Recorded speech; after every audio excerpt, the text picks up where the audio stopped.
কোরানি ওমাগো ওমাগো জলপাই ভর্তা খাইবা তুমি দেখছো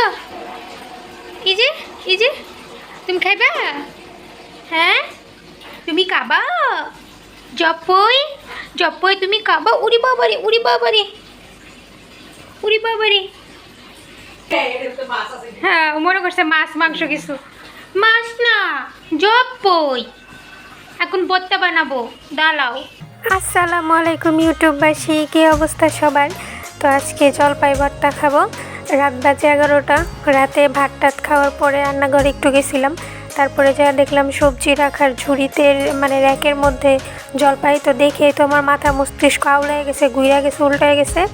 তো আম্মু তো নানা করতেছিল এত রাত্রে টক খাওয়া নিষেধ, মানে ঠিক না, ঠান্ডা ঠুন্ডা নাকি লাগে জানি না।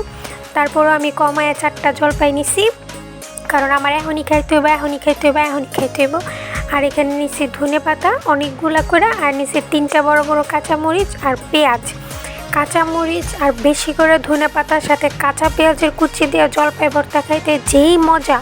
অনেকে হয়তো কাঁচা পেঁয়াজ খায় না, কিন্তু আপনারা একবার খায় দেখবেন। তো ওই দিকে আমি ঘষাঘষি করতেছিলাম, আর এই ফাঁকে একটু ঐতিহাসিক শট নেওয়ার চেষ্টা করতেছিলাম চারদিক দিয়ে, মানুষ যেভাবে করে, বাট পারিনি। তো একটা পর্যায়ে জলপাই এত শক্ত ছিল যে আমি আর পারতেছিলাম না, তো বাকিটা আম্মু এসে করে দিল। এই যে এখানে জলপাই ভর্তা চলতেছে, আর এই যে এখানে লক্ষ্মী বাচ্চা বসে রয়েছে ঝুড়ির মধ্যে ডাইনিং টেবিলের উপরে, আর সাথে তার কেক। কি কেক? Fun cake. আমার এই টেবিলের উপরে বসতে দেখলেই হয়েছে চেয়ারের মধ্যে, সে সবসময় ডাইনিং টেবিলের উপরে এসে বসবে। আর একটা ঝুড়ি পাইলে তো কোনো কথাই নেই, হোক ফলের ঝুড়ি হোক সবজির ঝুড়ি, সে ওটার মধ্যে যায় ঢুকে বসে থাকবে, শুয়ে থাকবে। কি করতেছ? হ্যাঁ মা কি করো? হ্যাঁ পুচকুলি প্রিন্সেস, প্রিন্সেস, এটা আমার প্রিন্সেস। কি করো প্রিন্সেস? ওমা লাইটের সমস্যা হইতেছে আমার প্রিন্সেসে। এটা তোমার কেক, তুমি খাবা, তোমার জন্য। উরি বাবারে।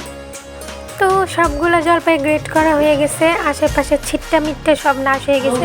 তো যাই হোক, 4টা জলপাই নিয়েছিলাম, মোটামুটি অনেকগুলোই তো হয়েছে, ভালোই হয়েছে, সবে মিলেই খেতে পারবো। আর এই যে এখানে বাকিগুলো এখন আমি একটু কুচি করে নিব, কিন্তু আমি কুচি করবো না, আম্মু কুচি করবো। কারণ আম্মু করতেছে এখন আমি কুচি করলে আমার হাত জ্বলবো, আর সারা ঘর আমি ফড়িংয়ের মতো খালি উড়বো ওই হাত নিয়ে। তো এই যে এখানে কুচিগুলো দিয়ে দিলাম, ধনে পাতা, তারপরে হচ্ছে পেঁয়াজ, আর হচ্ছে কাঁচামরিচ। তো দেখতেই কত সুন্দর লাগতেছে না? তারপরে এটা চিন্তা করলাম যে বাটির মধ্যে তো মাখা যাবে না, তো একটা প্লেটে নিয়ে নিলাম। দেখতেই অনেক লোভনীয় লাগতেছে, আমার তো এমনি মন চেতেছে আমি খায় ফেলে। লবণ টবণ কোনো কিছু দরকার নেই, আমি এমনি হামলা করি তার উপরে।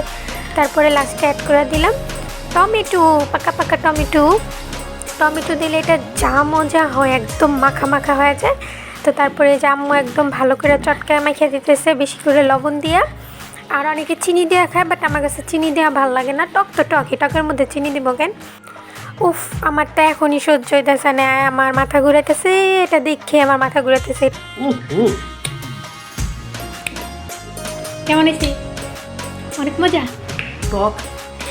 টক হইবে না?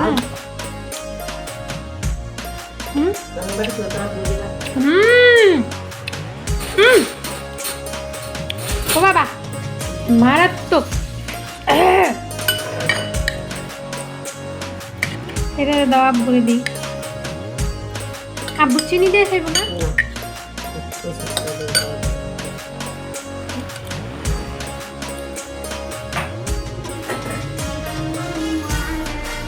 জলপাই ভর্তা বানাইছি, তাও তো খায়া কেমন লাগে?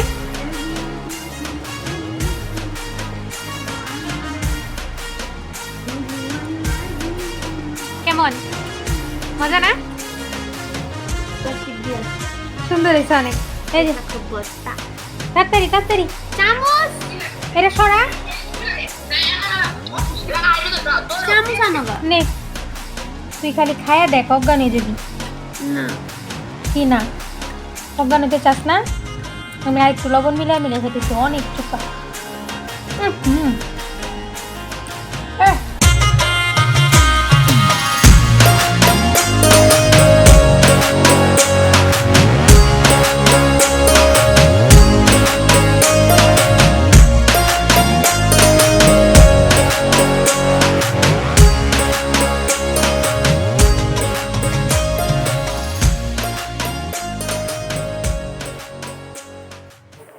কেমন লাগলো আপনাদের এই ভর্তার রেসিপি?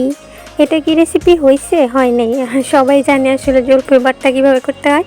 তারপর আমি যেভাবে খাই সবসময় ওইটা একটু আপনাদের সাথে শেয়ার করলাম। আর কারো জিভে জল আসলে কিন্তু কর্তৃপক্ষ দেয় না, মানে আমি কিন্তু দেয় না। তো যাদের যাদের খাইতে ইচ্ছা করতেছে, খুব বেশি ঝাল খুব বেশি টক, জলদি করে যান জলপাই ভর্তা বানান আর খেয়ে ফেলেন। তো আজকের মতো এইখানেই বিদায় নিই। লাইক কমেন্ট করে জানাবেন ভিডিওটা কেমন লাগলো, আর আমার চ্যানেলটি সাবস্ক্রাইব করবেন এমন আরও ভিডিওর জন্য।